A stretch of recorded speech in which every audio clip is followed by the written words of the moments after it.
I'm now going to make a large bowl. It's about 2.5 pounds of clay. Going to get it wet, stick it to the wheel head. This is going to be a little bit different than the smaller bowls.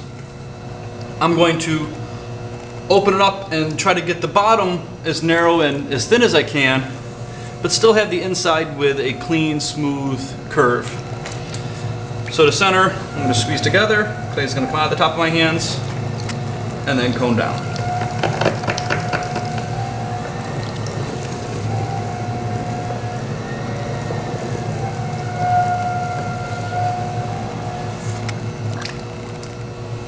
Once it's in the middle, I'm going to open it up. So this is a top view of how I open up. I'm going to take my fingers so they're on top of each other. I'm going to press it down in the center. My thumb's going to follow along. It's not going to really do any of the pushing. And I want the center of my middle finger to stay right in the middle. I don't want to press forward and I don't want to pull back. I'm going to open this up in a shallow V. Now I'm about, let's measure it here. I'm about a 1/2 inch from the bottom. I'm going to leave it in a V. I don't want to flatten out the bottom of a bowl, or else it would be like a dog dish. And I want to make a bowl. So here I've got the most amount of clay. I'm going to squeeze together on the inside and the outside. As I squeeze together, I'm going to move up and out. I don't want to make the final shape of my bowl, but I want to get it going out in a bowl shape. I want to leave the lip thick so that as it expands, it stays thick and doesn't get too thin. I want it to be durable later. In the bottom here, I'm going to squeeze in again and move up, trying not to spread out too much further. Make sure it's wet.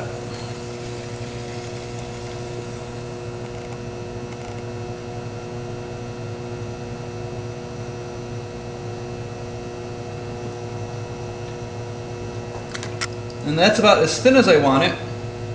I'm going to cut off the skirt on the outside.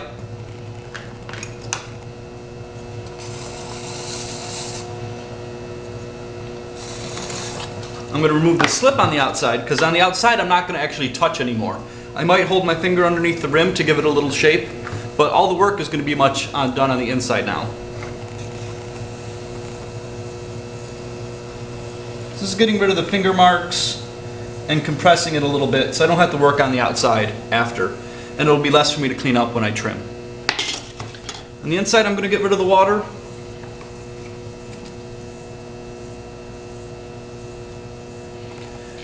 Now my goal in a bowl is to have the lip go and then it'd be one continuous curve from lip to lip, so there's no wiggles or variations. Usually a bump towards the bottom of a pot is called a potter's hump. And those are people that typically either don't know that it's an issue or are doing them quickly and don't care about that.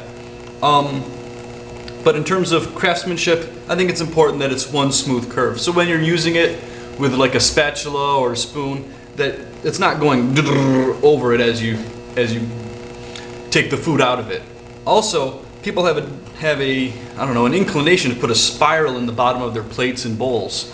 Again, if you're going to be using it, it's going to inhibit the use. You're going to have a sharp part where you're grinding a spoon over, and in terms of a plate, you're going to be, dragging the fork against it or a knife, and it's not going to sound good or work well. So in the bottom here, I'm going to take the smaller end of a green rib here. This is a mud tool. And start in the bottom, I'm going to press down. As I press down, I'm going to start to rotate the tool out and then move up so it stays in one curve. So I've got the bottom now, and I'm going to move up and out. Go back, compress the sides here, start at the bottom, and move out.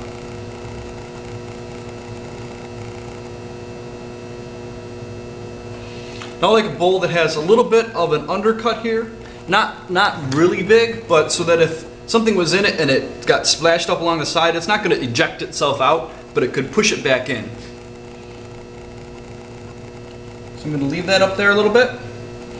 Go back, clean up all these little rings so it's nice and smooth. There we go. We got a nice clean bowl.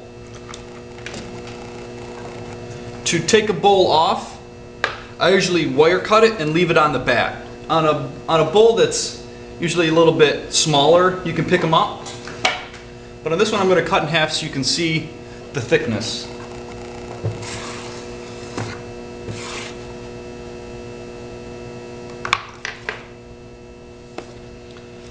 So there's the bowl. Again, it's a little bit thick here, and that'll be trimmed and undercut so I can make a nice foot that I can lift up when I'm glazing and isn't going to be too fragile when it's done.